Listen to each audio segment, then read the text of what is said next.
Flash Right Weekly. Going after an Ajax player and an attacking midfielder? The transfer window closes soon. We talk all the rumors next. Before we get into it, become part of the notification squad by hitting the bell next to the subscribe button on YouTube. Welcome to the show, 5 Star Fam. I'm AJ, and Atlanta United unfortunately lost another Leagues Cup match in penalties. It is a heartbreaker. We have crashed out of Leagues Cup for the second consecutive year. And yeah, the match itself was not something that was a big thing to write home about, for sure. We will get into all of that very soon, but first off, much love and big love to our Patreon members. The loyalty you guys show us is immense and will never be forgotten. But specifically, Gavin, Jordan, Niall, Andrew, and Chris, much love to you guys.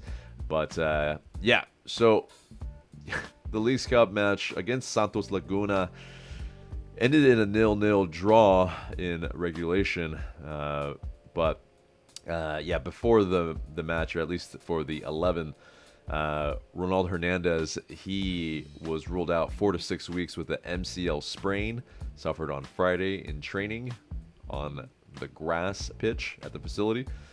And so that led to Bartosz Ślisz donning the armband, the captain's armband, for the match. Seemingly a little bit of a thing where Rob Valentino, for the goodwill a little bit, Ślisz, of course, missed, unfortunately, the 2 penalties in the last match, and a little bit of maybe building up his confidence again and getting him the armband, walking the team out.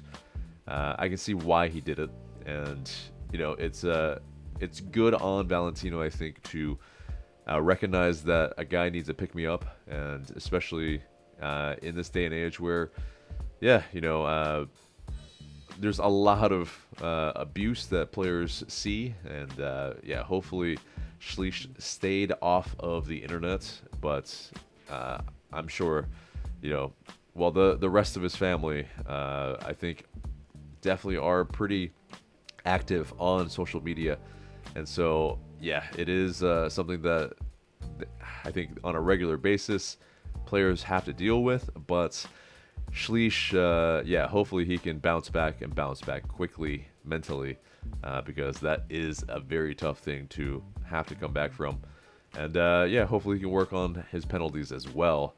But you know, this match itself, well, you know, with Rios up top, with Saba and Silva as the forwards, and yeah, as Fortune, Muyamba and Ślisz in the midfield, it's definitely it's a bit different. You know, it's a bit different when you don't have really an attacking midfielder, and when you don't have that, and you're playing Ślisz, who's reportedly, you know, the attacking midfielder in this, which I think they're all just switching off. I think maybe it's more, maybe he was asked that he was playing in a little bit more of the forward positions, but I've been seeing Muyamba and Fortune also kind of pop up in some of the kind of further up spaces as well. But yeah, I mean, he was asked if he was embracing his new role as more of an attacking midfielder.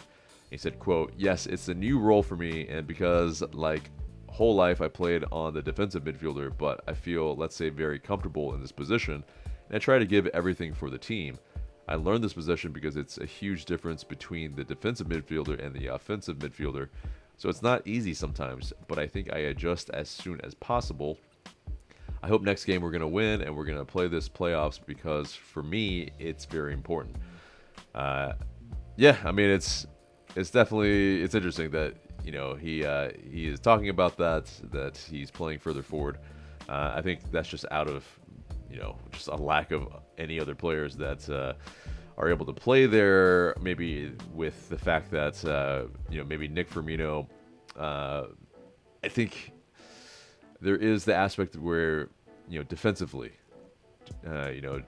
maybe Valentino is not exactly trusting him yet fully. And so the cameos later on in the match, when we're needing a goal, that's when he's wanting him to come in. And it's a little bit more solidity in the midfield with, Fortune, Schleich, and Muyamba. If not, a little uninspiring, unfortunately, because obviously they are either more of a defensive midfielder or a central midfielder and not a creator. And I think you see it. I think you see the difference here. But, as far as our attacking moments, it all seemed to kind of more stem around Saba Lapsenice. Early on, it was, hit more to the wings for him. One of our earlier, if you can even say, chances, using the pace of Saba on the right side of the pitch. But, Silva as well, he was winning some free kicks. He, in the 15th minute, got fouled. And, as far as... it's just the actual chances that stem from these either set pieces. Obviously, we scored a couple against Columbus Crew in MLS, but we were not able to score anything from a set piece in this match. And it's just Rios as well. He was kind of struggling a little bit with a little bit of a knock there in the match, and so he did have to come off at halftime, and then Jamal Tiare did come in, but it's one of these matches where we tried everything we could, the regular things that we always do, the long ball in, the ball to the back post, crossing it to the heads, and I mean, it just really wasn't where, even on the counter, which it's something that we wanted to do a little bit more. Well, it wasn't really that effective, obviously, and our possession was a little bit more than Santos, kind of begrudgingly. It was, again, a game of which team does not want the ball more. And, when the shots for both sides are essentially 10 for LA United, 12 for Santos Laguna, neither side really were getting at it and, absolutely trying to make things happen, score at, at any way, anyhow. And it just seemed like, the teams were kind of playing for a draw and, playing for the penalties, in which case LA United, that was probably a little ill-fated / not wise to go for that. When LA United, we are anemic, as we may know, at the bends in penalties. And I mean, getting into kind of the substitutions before that, Dax McCarty came in for Fortune in the 79th minute. Firmino came on in the 90th minute, and kind of cold a little bit, but he has in MLS Next Pro, he was taking penalties, probably not only as the main penalty taker, but also after every single match in MLS Next Pro, if it is a draw, then it goes to penalties. But so after 6 minutes of stoppage, it's just we can't get the ball in the back of the net, and we were pushing a little bit, but ultimately another penalty shootout. And this one, I mean, seems like we lost not only both the where we kick, but which order we kick. And so we were unfortunately we were kicking away from the supporter section, and we were kicking first. And so Yeah, kicking first, not so bad. I think that's probably I would prefer to kick first, but we didn't take advantage of it, and I think it's still, like I mentioned in previous, videos that I've discussed our penalty shootout. It's something that, there's maybe a note from the England team, the England national team, where, that buddy that walks you to the penalty spot mentally, kind of more as a psychological thing, it really is helpful that, if you miss a penalty, or even just walking back to it, where it's a swath of guys holding each other on the shoulders. Yeah, it looks like solidarity, but it also looks like you've let the entire team down. And for LA United, Saba took it first, McCarty next, Firmino next, Jamal Tiare stepped up for the fourth one, while Santos put away all of theirs, and unfortunately, they won the penalty shootout 5-3. And I mean, it's just one of these things as well. Maybe as fans, we can work on something different where, we are extremely loud still during LA United's penalties. I feel like we should be dead quiet and allow the taker to kind of really concentrate and then be loud afterward.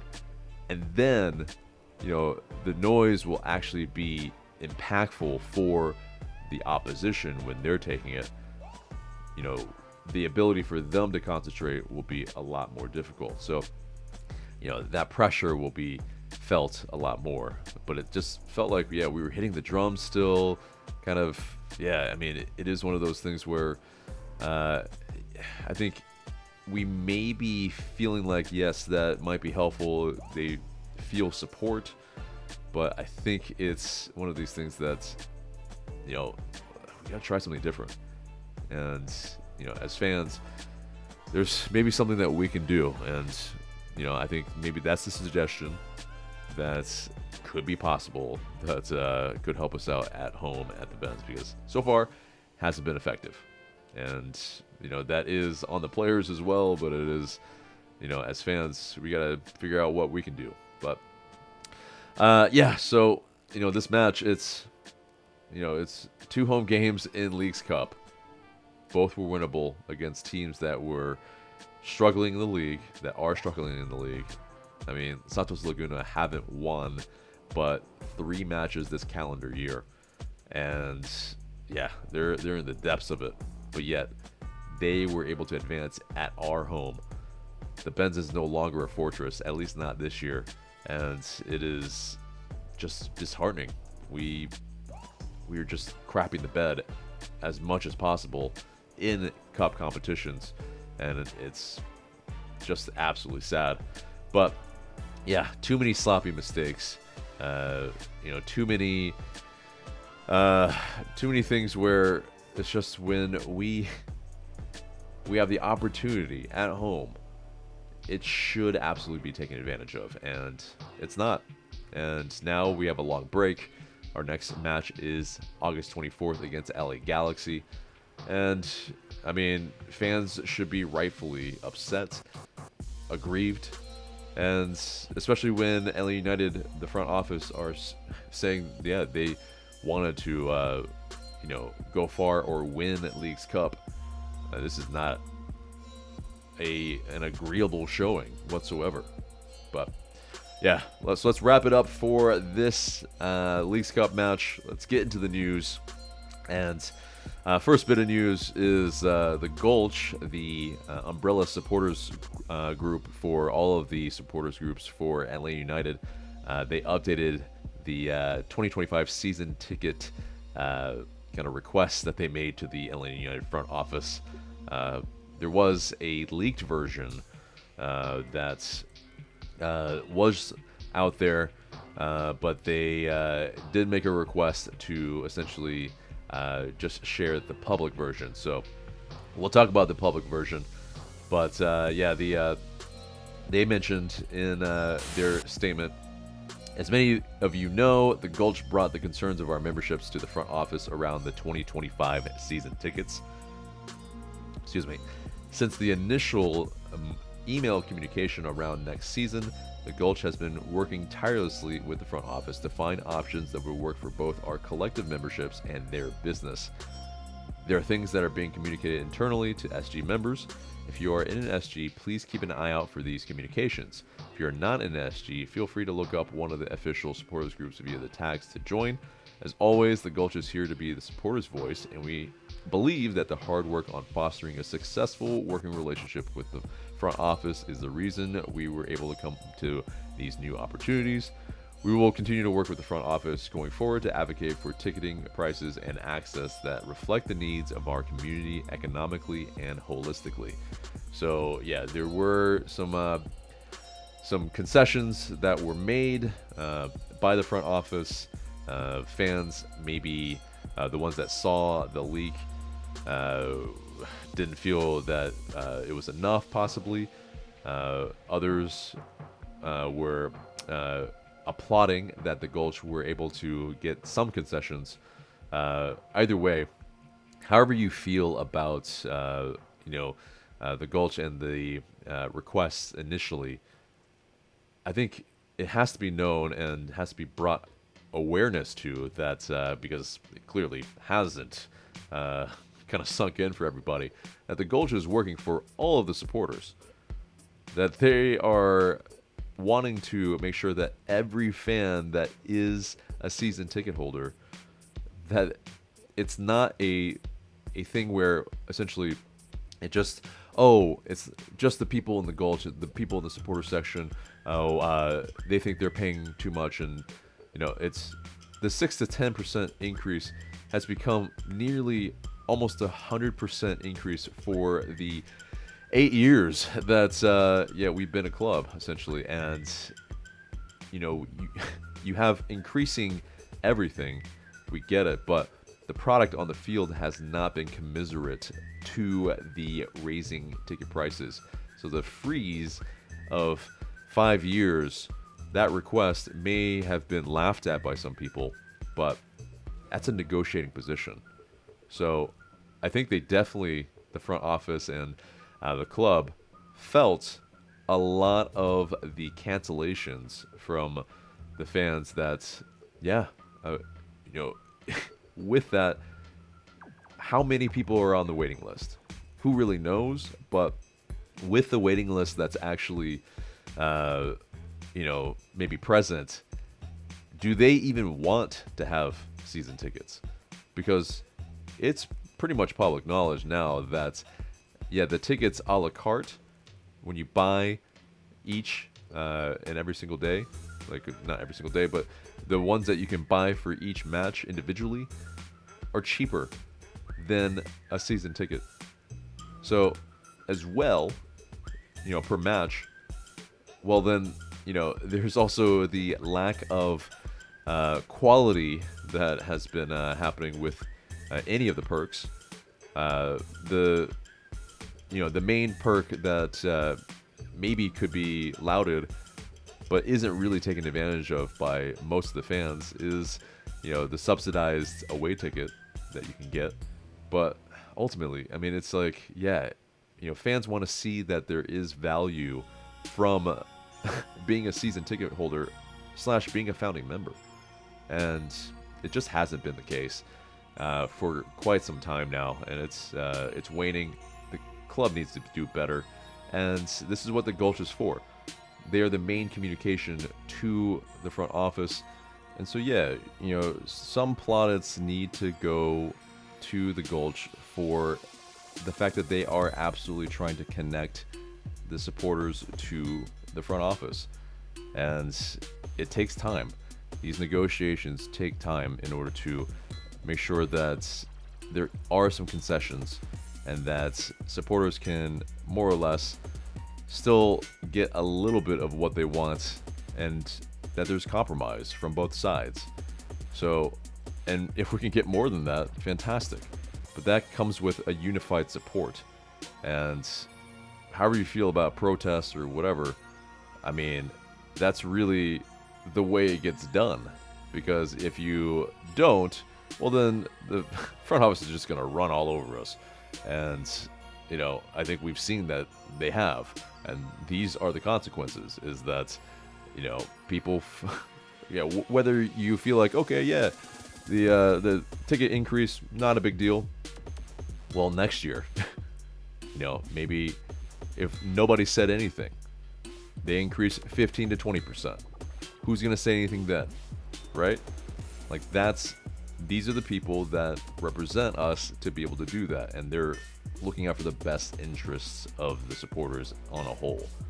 But, if you feel a different way, let us know in the comments below. But, very much, I think we should respect that there are efforts being done, and you can, I think, criticize. You can maybe add more of the things that you want, but be vocal about it, I think, in a constructive way, versus, the people that are just battering the Gulch for, laughing at them that they didn't do enough or something. I don't know. It just seems very, the energy is displaced in the wrong direction. It should be directed towards the front office. And if you're saying, people are poor, or, that's just a lack of empathy for, I think, people's economic situations that are still wanting to support the club. So if you're just saying, you're laughing at people that, maybe in a position where, they have to drop some tickets. They have a big family, but the ticket prices essentially are not justified. It's just one of these things that if you want to, continue to just criticize in the wrong direction, I don't know what to tell you, man. It's like, it's something that, Atlanta United fans, the more that we're unified on these really hot button topics, the more change that can be enacted. But anyway, next bit is that Josh Blank, Arthur Blank's son, he has now been appointed the Vice President of Executive Strategy for Arthur Blank Sports and Entertainment, or Arthur M. Blank Sports and Entertainment. And he just completed 4 years of employment at the NFL office in New York. And then he also will now report to AMBSC President Tim Zolowski. He will join August 15th. And in his new role, he will work closely with Zolowski on strategy and execution of major business initiatives across the AMBSE portfolio of the Falcons, LA United, and Mercedes-Benz Stadium. And he will play a key role in the execution of major events such as the College Football National Championships, FIFA World Cup, and play a lead role in coordinating the integrated bids of the AMBSE and key community partners to secure other major events for Atlanta and MBS. So, definitely, it's going to be very impactful.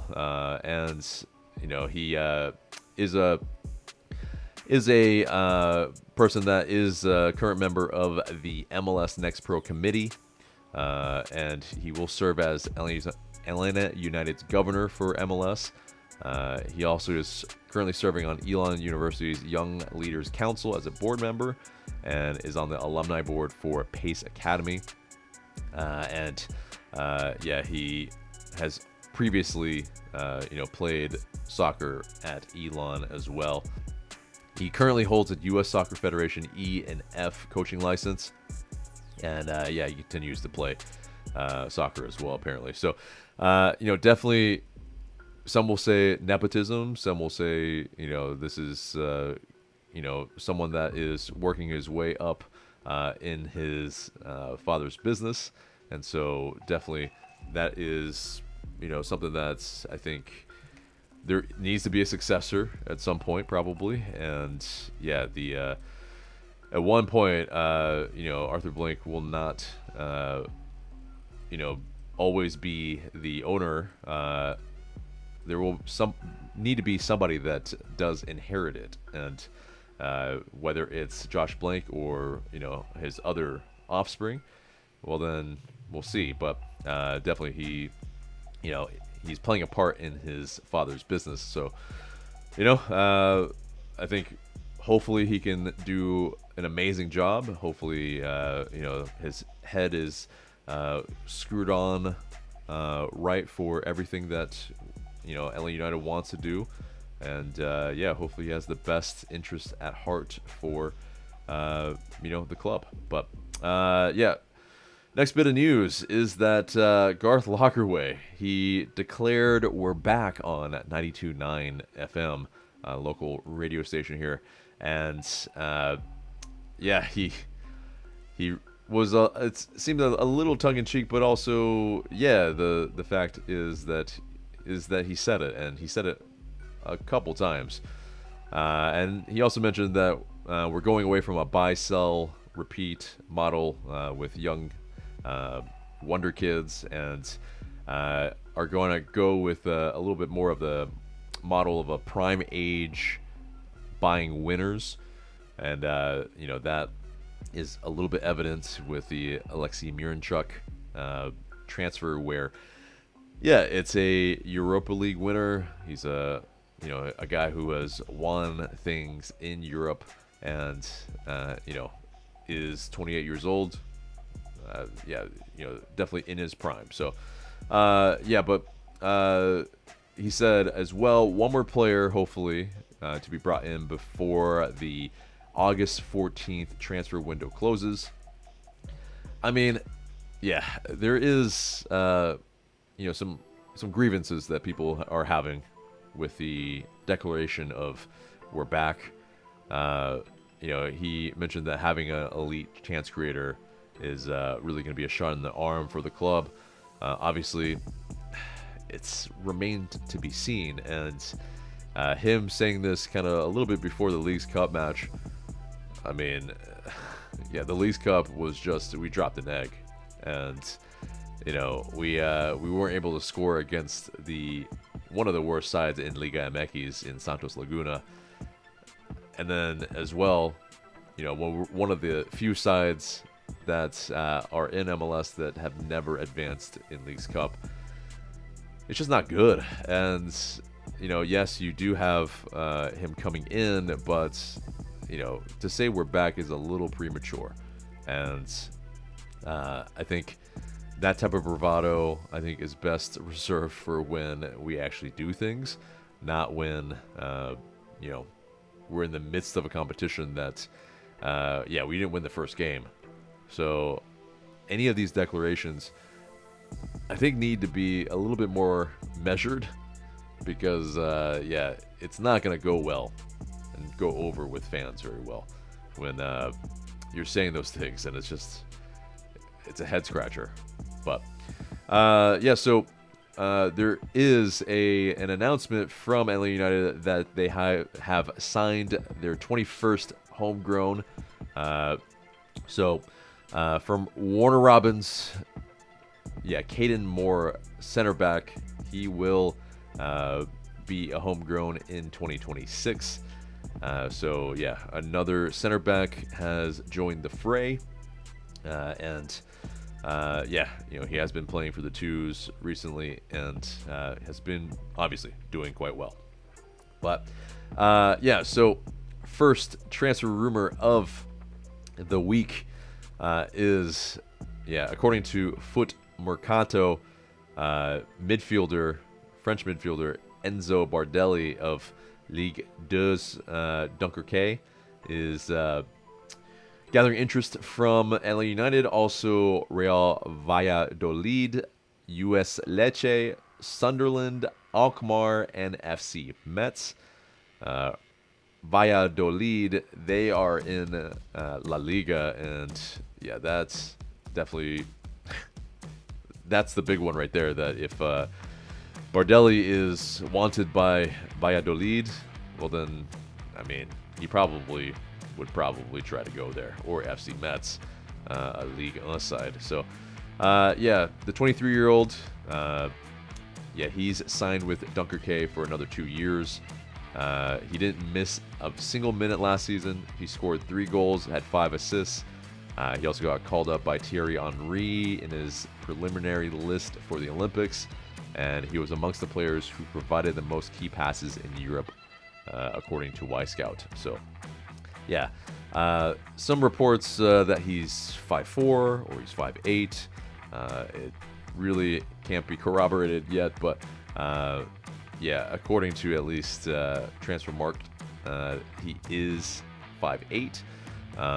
He's an attacking midfielder and maybe a midfielder as well. Has played defensive midfielder too, so can play across all of midfield. But seems like a good carrier of the ball. He's pretty press resistant, pretty direct, likes a floated ball, and times and weighs his passes pretty well. Has got a good final ball, but he's also able to ride tackles and can intercept and block a little himself, in spite of his slight frame. It seems like from the video that I've been able to watch, that he makes some timely runs in attack and is aware of the space. So, yeah, he was a youth product of Lille, a Ligue 1 side, since the age of 10, and he began his senior team with their reserves. And yeah, he has been with Dunkerque since 2021. Signed his first professional contract in 2022. So definitely a player that is intriguing, whether this, with all of the teams that are reportedly interested in him, whether we can fight for his services or not. It is interesting that it might be a player of this ilk, a creative type. I would think, obviously with Miranchuk as the kind of more prime creator, that he would be maybe in a more attacking side, the central midfielder, and somebody that, if he's able to help us in the build-up and put a final ball in at times, I think could be somebody that could do well in our midfield. So I don't dislike it. Should we go for a higher level? I mean, maybe. But if this is a type of player that we're kind of trying to go for, I don't mind it. So, what do you guys think? But next transfer rumor, LA United apparently are, they have a rejected bid of 15 million euros for Ajax attacker Steven Bergwijn. And yeah, he is the Ajax captain. He's a Dutch international. And apparently, Leicester City have bid more than 20 million, but Ajax apparently are looking for more. So that's according to journalist Mike Vervige. And yeah, I mean, with the Telegraph there, it's pretty much like, that's a pretty reputable source in the Netherlands. So, Bergwijn, he is a former Tottenham Hotspur. He, for Ajax this year, scored 13 goals and 5 assists in 31 matches across all competitions. That included 12 goals and 4 assists in 24 league matches.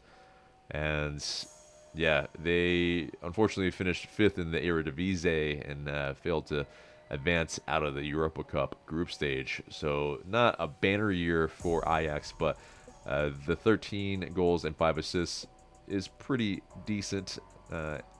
18 goals and assists in 31 matches, just under or just over a goal contribution, kind of one every 2 matches. So, but left wing is interesting.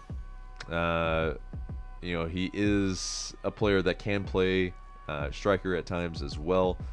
He is 5'10", so not a towering type, but more of a player that can create from the left side, as well as definitely the striking ability. His ball striking seems to be very on point. Can pretty much not only with his right foot, but a little bit with his left foot too. So, a very interesting profile that we've kind of made a bid for. Doesn't seem like we're going to be able to maybe outbid Leicester City, especially if Leicester City are going to go for him. But 26 years old, in his prime. I mean, I don't dislike it. It's definitely somebody that I think is a pretty decent profile for what we're wanting to go for. And I think, if Atlanta United are kind of going for more of a left winger, it definitely seems that Xande Silva, with his underperformance this year, may be on the outs. So, we'll see. If we can, keep Silva on the team, that'll be a different thing too. Maybe more as depth. We'll see. But, Bergwijn, a player that's, pacey, can carry the ball, is pretty direct when he's on the ball as well. Could be a good profile for us that we should really try to incorporate into the team where, it's, these are the positions I think we can upgrade on. So I think we should do it. But, so last bit of news. Atlanta United 2, they held off a second half comeback against the New England Revolution 2 in a 3-2 victory on Saturday night at Fifth Third Stadium. And Alan Carlton scored his first and second professional goals in a first half brace, while Kareem Tamimi bagged his 7th goal of the year. And Atlanta United will play at home next against Toronto FC 2 on August 11th. So that does it for the news, and it gets us to the mailbag. And you guys send in these questions through Discord and IG Story. Please continue to do so, and we might answer your question in the future. But first question comes from Drew. Is this break a good thing, especially looking back on how we came out of the break last year? Yeah, I mean, obviously last year we went on a run after the, the crash out, and then obviously we made a number of transfers in with Muyamba, with Silva, with Saba Lapsanice, Jamal Tiare, and, it was a shot in the arm that definitely boosted us into a run into the playoffs a little bit. But, yeah, this break here, yes, we will have Miranchuk come in. We have about 9 games left, and is he going to be able to make an impact? Possibly. 9 games, not a ton to be able to do it, but it still is, a decent amount that an impact could be made. And us currently sitting in 9th in the Eastern Conference. It's very tight from us to the bottom, though. We're at 28 points. A lot of the other clubs around us are just below, maybe, just at 25. So, we do have to make a run if we want to sneak into the playoffs. So I think, all the efforts are going to go in that direction.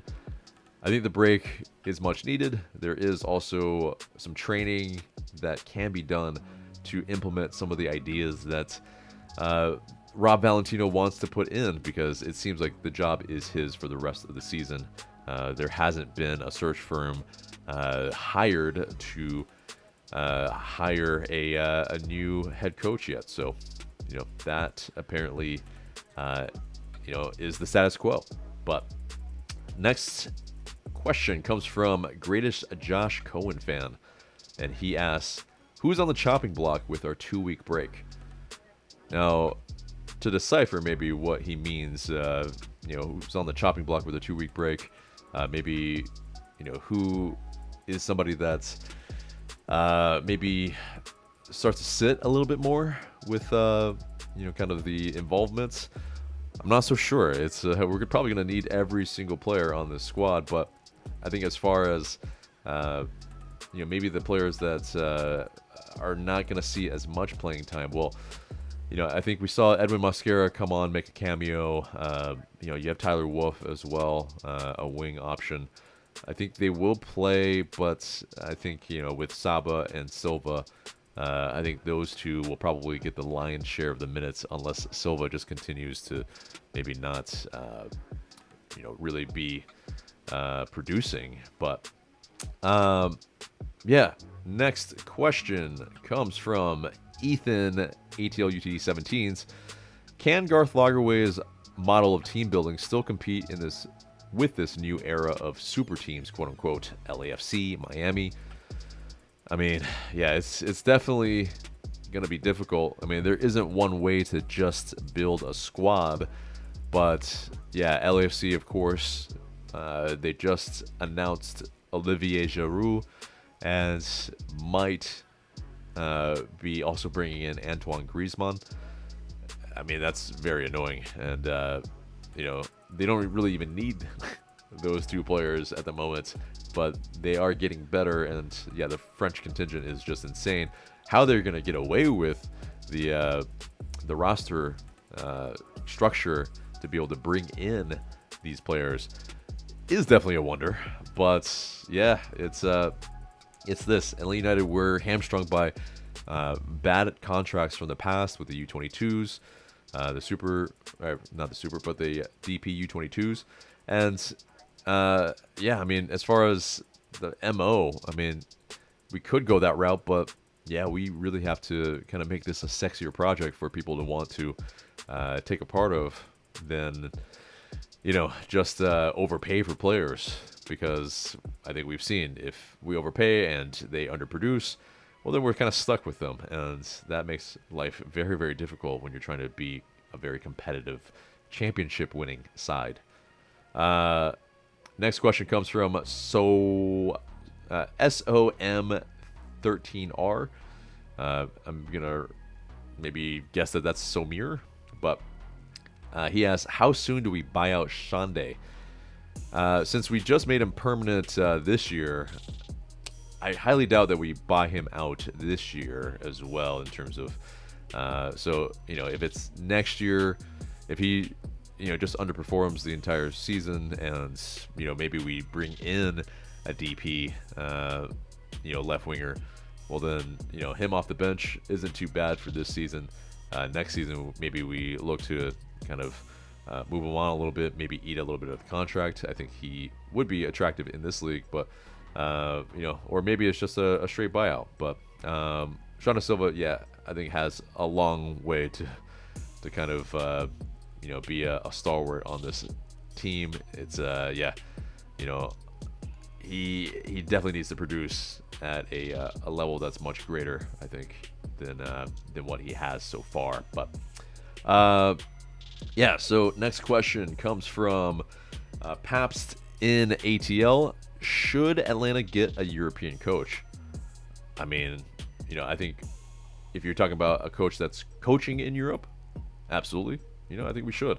If it's, any sort of, countryman kind of coach that maybe is American or whichever that's coaching in Europe, okay, that's fine too if we want to go for that.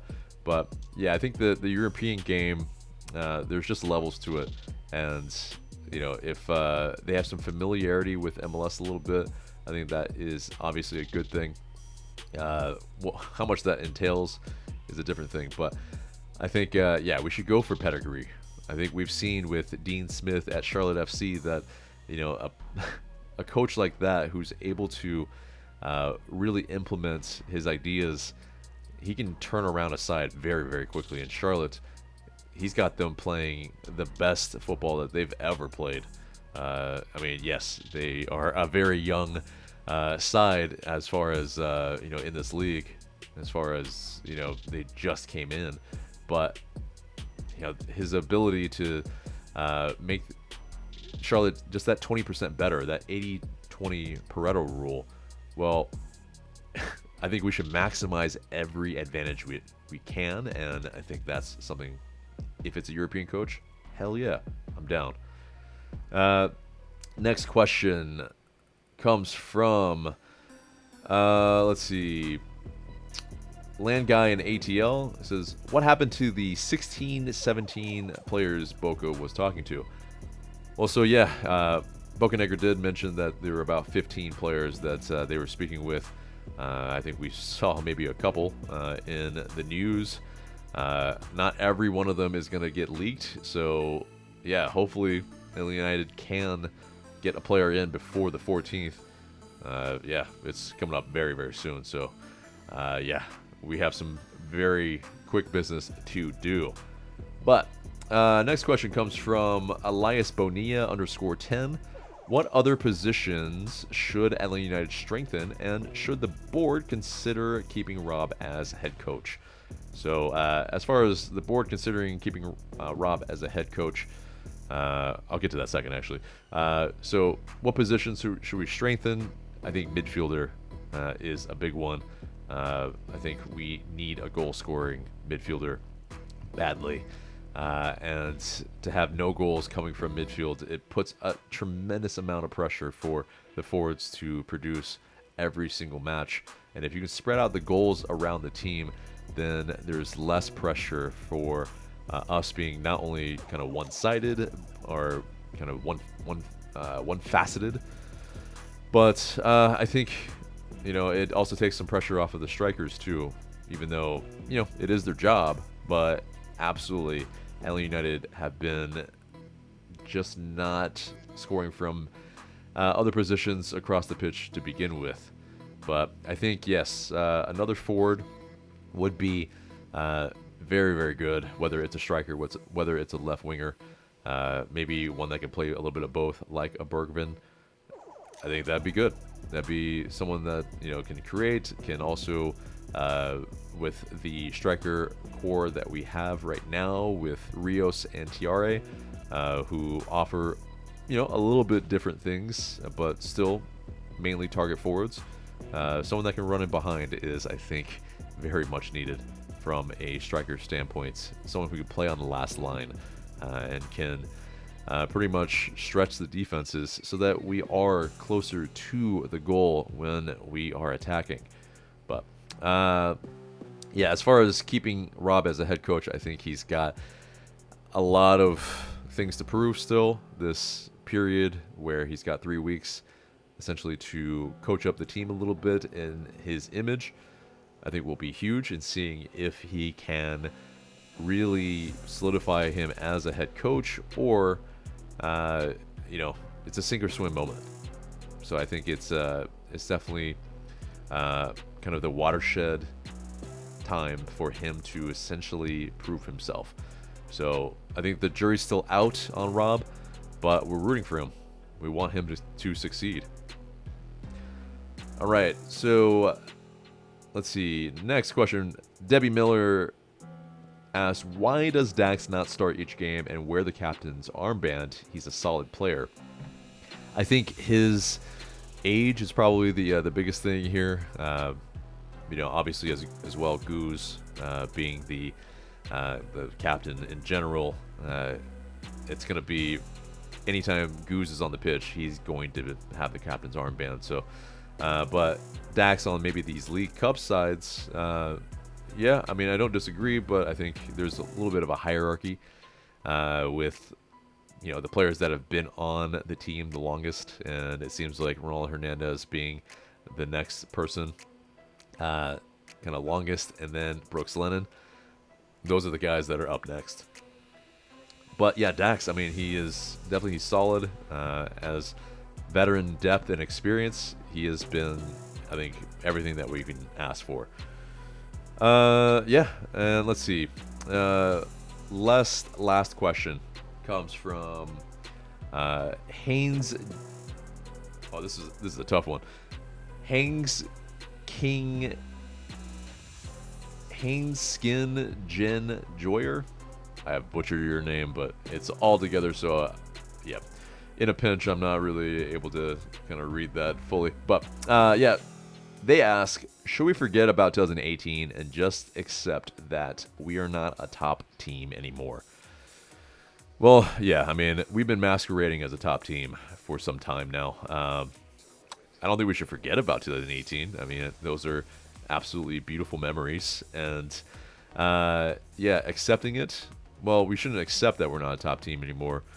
I think we should absolutely pull up trees to make sure that the front office and everybody involved with Atlanta United knows that we want Atlanta United to get back into the, the areas that we were, where, we were being touted as a super club. We were, the team that was making waves across MLS and setting the standard. Now instead, we are almost doing the opposite a little bit. Maybe not to the worst in the league, but we're definitely mediocre or worse, like I've said before. And so, yes, with the protests, with people, voicing their displeasure, it's you vote with your wallets. You absolutely, there's ways that Atlanta United can feel the pressure, so that yes, they have to put a better product on the pitch and not give themselves a let off so easily, because I think it's been apparent that that's been happening. So that's my piece on it. But guys, that is the mailbag and pretty much the entire episode except for the question of the day. And the question of the day is left wing or striker? What should the front office go for? Let us know in the comments below. Looking forward to what you have to say. But guys, that is the episode there and there. Remember to like, share, comment, and subscribe. I've been AJ. Thank you so much for watching, and we will see you in the next video.